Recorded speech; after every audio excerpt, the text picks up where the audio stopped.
Hey, what's going on, guys? It's been a little while. It's been a little bit of time since my last video, but we gave you guys an update last time about what we had going on, so we're here to give you an update. Welcome back to King Midas Collections, your boy Vaughn. Things haven't progressed since the last time I talked to you guys regarding selling or moving a lot of the PC. I've had a couple people reach out. Shout out to you, Dan. You know what I'm talking about. We've discussed a few things, and I'm sorry I haven't gotten back to you, but I'm trying to find some other books that you were asking for, and hopefully I can find them for you, and then we can get back to talking about that Nakayama. However, with everyone else, say, look, listen, let me know what you're looking for. If there's any variant hunters out there, you guys know I specialize in variants. I probably have that book. I'm willing to move it to a new home if you want to add it to your collection. So let's talk. In the meantime, since we are talking about books, like I said, I'm still going to be picking up weekly stuff. I have a slew of books from the last 3 weeks here to show you guys. Just some good covers, of course. You guys know me. Love my variants. Love my covers. We also have a couple orders from across the pond that came in for some variants. A misorder from Comic Corner. The last order that I got from them, for whatever reason, 2 books were missing, and they're like, oh yeah, we meant to send those books in a different order. Like, well, why didn't you tell me when you shipped out the last package? Were you going to ship them? Had I not said anything? I don't know. I appreciate you guys for looking into it and getting those books to me, but it was just kind of weird with the communication. And then we have something back from CGC with a twist, a crazy twist. If you guys seen my IG already, you know what I'm talking about, but let's get right into it. Let me show you guys what we have cooking here. Find some place to put some of these books here after I show you guys. All right, let's start off with World's Finest here, Lucio Parillo and Puppeteer Lee doing some awesome covers for issue number 30. Then we got Felipe Massafara doing the Kryptonian Age there for Gotham by Gaslight. Just awesome covers. Again, somebody who I believe will take over the mantle once Alex Ross retires. Stuart Sager doing some Conan the Barbarian there. Gotta love it. And then one more Conan cover as well there, Rebecca Puebla, who you can see these days doing a lot of Dynamite Entertainment work. Next up, I guess about a couple of these, but the new DC vs. Vampires mini is out. Can't wait to read these. Steve Beach there on that cover. Really, really graphic, gory cover too. I like it. And then we got the foil there of Batgirl. If you haven't read the spoilers there, if you haven't read the first miniseries, it's actually really, really good if you like Elseworld style tales. Next up, Epitaphs from the Abyss. So EC is back. I missed out on issue number 1. This is issue number 3, I believe. Issue number 2, sorry. Again, I'm like super behind on a lot of these books.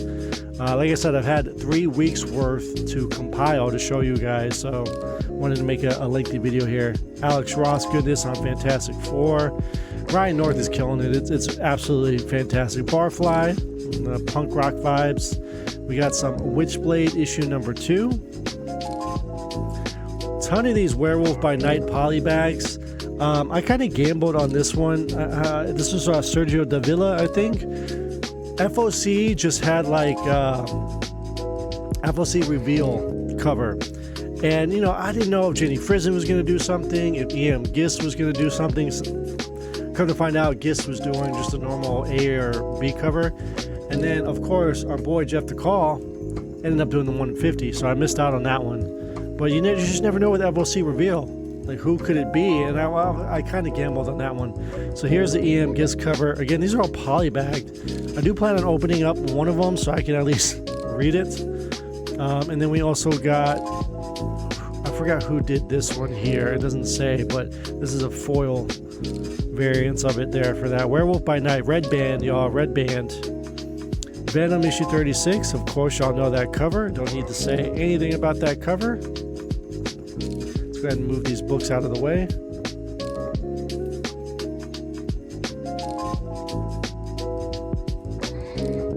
I just don't want to ding them up.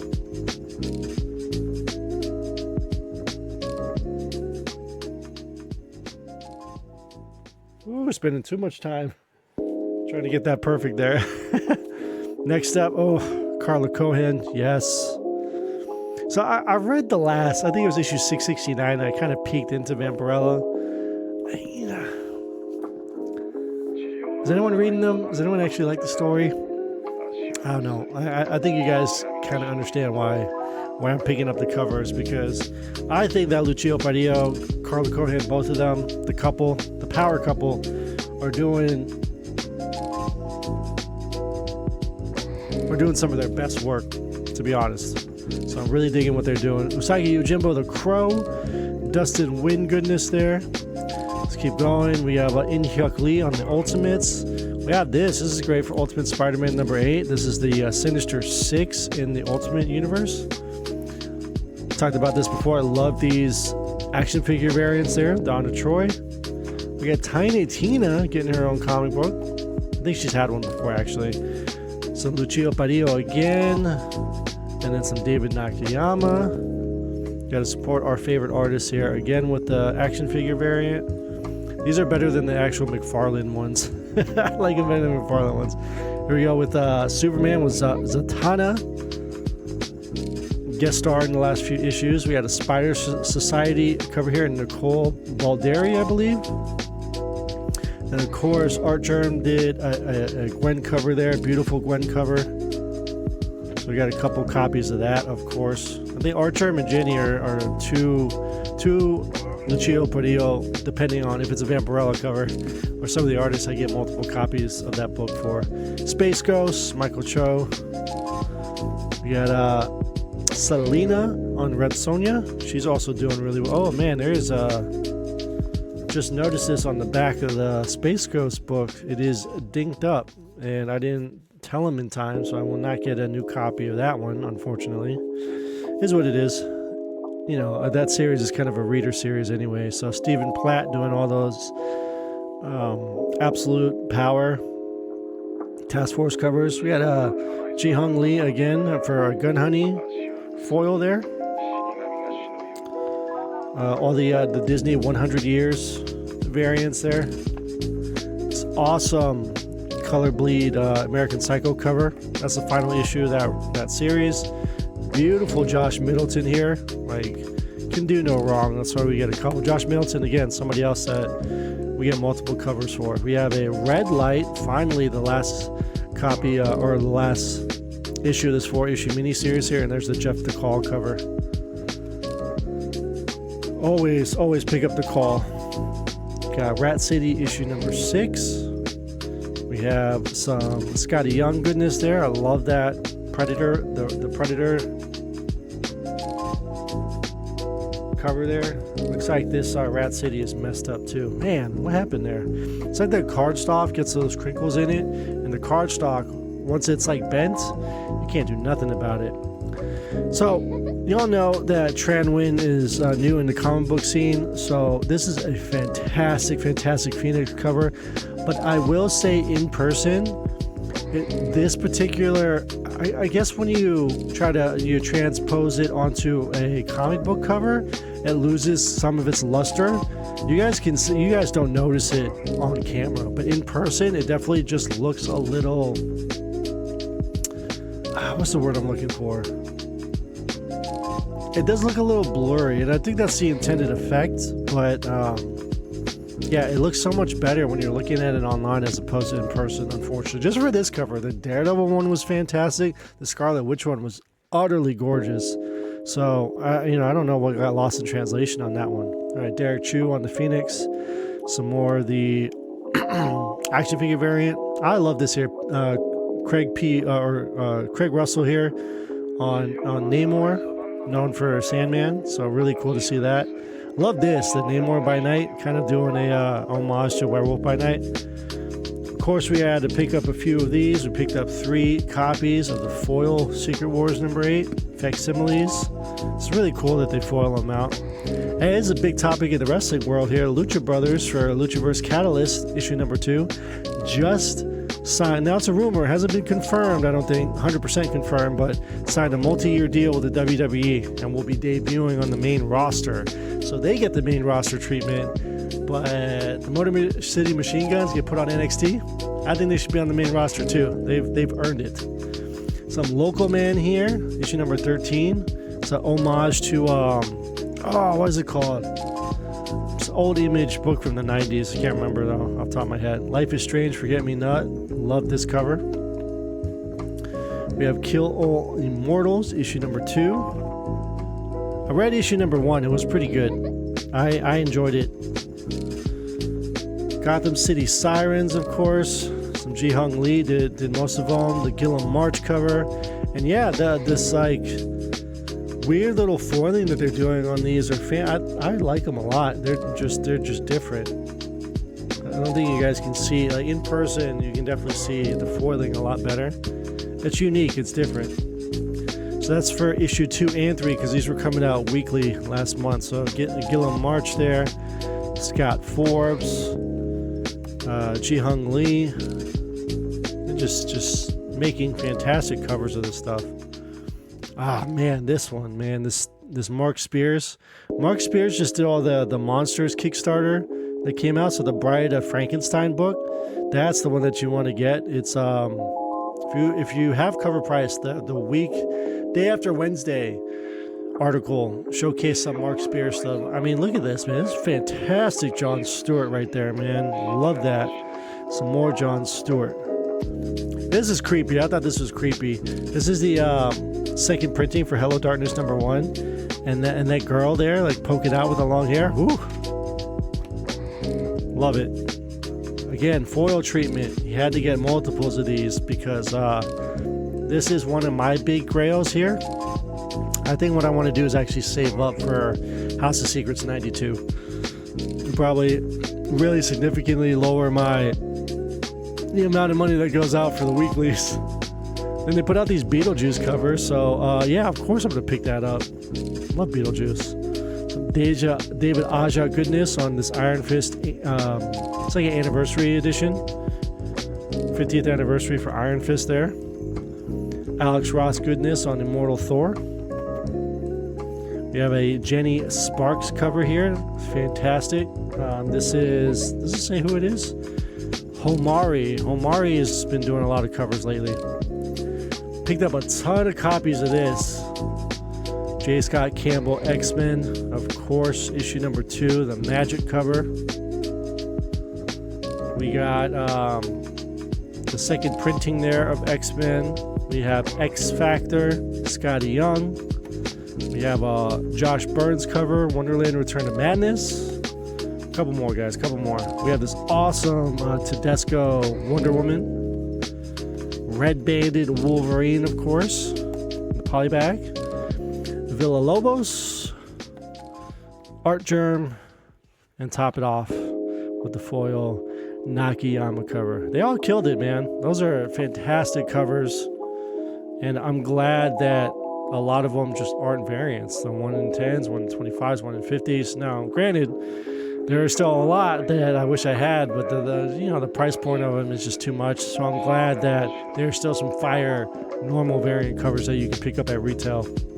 All right, so back to Comic Corner. Again, these were the 2 books that weren't in my order that they just sent on their own. They look to be in good condition, so I'm happy about it. So this is Ghost Spider number 1 by David Baldeon, number 452 out of 500. So I like this because there was actual Miles Morales book that came out, and it was actually featured in the top 10, where he was kind of like in the background like this. So that's why this one kind of spoke to me too. It was a really cool cover. Glad to add it to the collection. And the last one here is a Matthew Waite book. Matthew Waite has done a lot of the 8-bit variant covers for the Valiant universe. He's also done a lot of Deadpool 8-bit covers, so you'll be familiar with his artwork. But this one is for Assassin's Creed Visionaries. So I decided to pick this one up, add it to the Comic Corner cart, so to speak. And it's just an homage to like the old school Prince of Persia, which is what Assassin's Creed was supposed to be. It was supposed to be this new age spiritual successor to Prince of Persia. So really, really cool cover. Next up, I'm showing you guys these books because they are risque, but they're not NSFW where I can't show you, but they're definitely provocative. So if this is not your type of style of art, I love it. I love erotica. It's unique. It's different. It hits the senses differently, right? So there's definitely a place for it when it comes to artwork. So Penthouse is back, of course. They've been 5 issues deep now with the comic magazine, and it's kind of a throwback to that 90s style where you have a couple of short stories, you have some interviews with prolific people, and it's pretty cool. I like it a lot. So there is this one here for issue number 4 with some, where is it?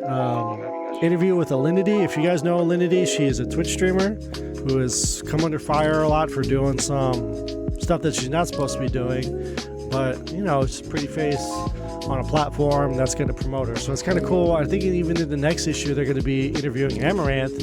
And if you know anything about streaming or social media, Twitch, she has been a big part of that for good and bad reasons again. But hey, you know, somebody who knows how to market themselves, you're gonna blow up like that. Because if you know what you know what you're doing, and you're marketing yourself appropriately, people are gonna flock to you. Controversy creates cash too. So next up is Cedric Polat. Did these exclusive variant covers. I got these before they sold out. So glad to add them. I think Cedric has been absolutely killing it. I just got an email about he did a Veronica homage that is stunning for issue number 28, I believe. So check that out. Unknown Comics 616, they're doing that as a bundle.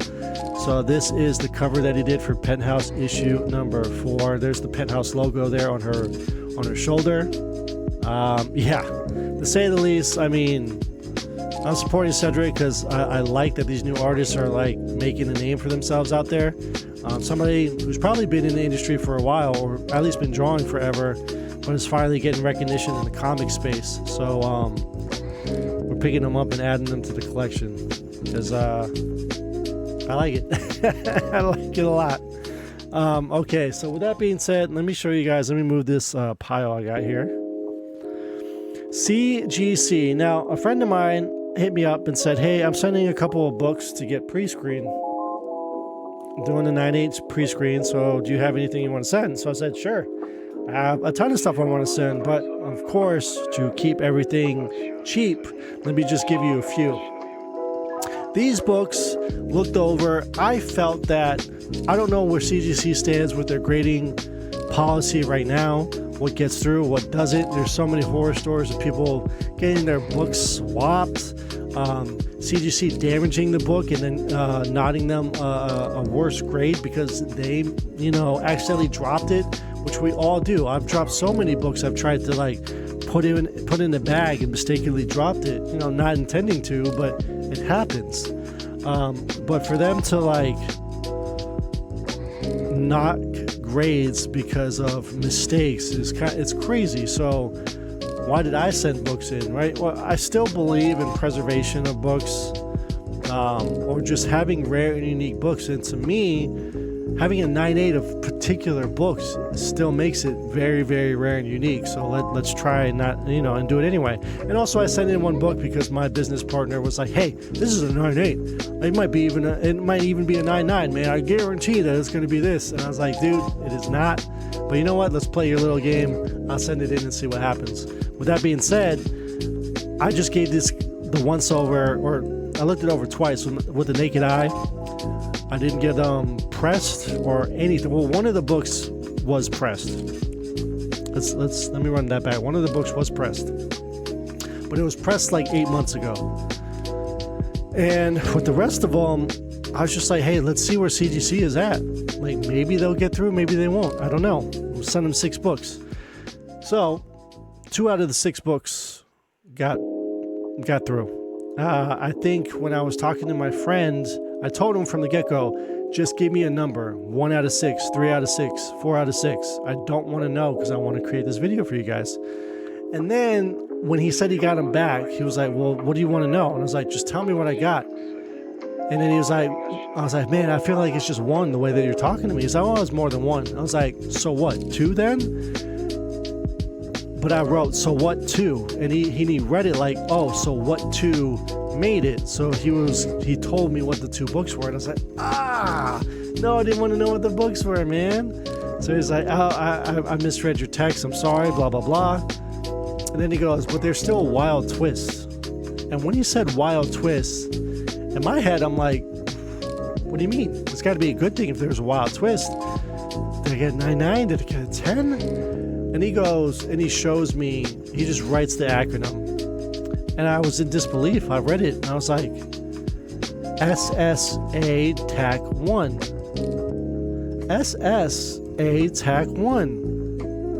Bro, that usually means that it's a restored book. What do you mean it's restored? I sent you 6 modern books. Who restores a modern book? So now I'm like, oh my God, I got a purple label. How did the book get a purple label? He goes, oh, no. It wasn't on those 2 books got slapped. You're good. It was on one of the rejects. Huh? That is the only note that you got? You got no notes from anything else that got rejected as to why it got rejected, except for this one that says SSA TAC 1, but then nothing else. I don't know what SSA TAC 1 means. What does that mean? Is that color touch? Is that trimming? Is that whatever else falls in the restoration category? I don't know. So we'll get to what book that is, and I'll tell you the story about why it's bizarre and doesn't make any sense as to why that book got rejected with a restoration tag like that. So first up, this is the book that my friend wanted me to send in. We all know Spawn #1 all over the census. There's so many of these in the 9.8. Listen, didn't get a 9.8, and he was adamant that it was a 9.8. CGC says no, so I felt like it wasn't strong enough. It's probably a 9.6, or in my opinion, it might be a 9.4. I don't know. Again, maybe it could get pressed and resubmitted. Who knows? Next couple of books should be pressed. I didn't send it in. I thought it would be okay. Sally Forth, issue number 8, of course. Adam Hughes' goodness, one of his earlier 90s books that are super hard to find. Did not get the 9.8. I think with the press, it's got a chance. I don't think there's anything wrong with it, but CGC said no. And this flawless book did not get a 9.8 as well. I think it's perfect, except there is a little bit of color rub or a blunted corner, or rather the comic is kind of rubbed off in the corner here. I'll show you guys. You see that? So maybe because of that, it's not a 9.8. It's not 9.8 worthy, but I feel like it's so small that the rest of the book is so clean. If that is the only mark, shouldn't it be a 9.9? And then you're talking about two defects. That brings it down to a 9.8, right? So maybe it's too much. I don't know. Okay, here is the book in question that they said was SSA1 and sent back. What's funny about this book is that this book came out in 2011 or 2012. I was still working as a manager in in the comic book store I worked in for 3 years down in Georgia. I pulled this book out of the box, the stack of books, mind you, out of the box from Diamond, from the distributor, on a Wednesday to put onto the wall. What do you mean there's restoration on this book? I put one aside for myself that I paid for, and I put the rest on the wall. I've had this book since, it says January 2012 on the barcode. Maybe it was before then or in January. It could have been December 2011. I'm not sure.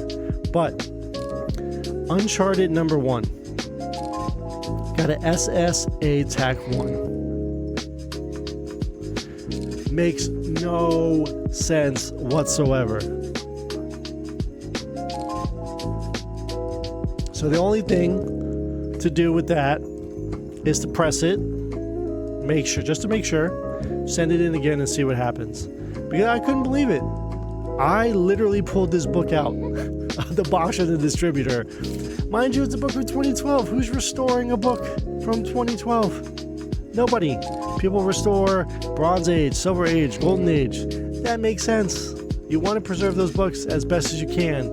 But this, if it's not a 9.8, it's not a 9.8. But don't say that it's restored. I don't know. What do you guys think? Now that you've seen it, makes no sense to me. Okay, so those are the 4. I got 2 more.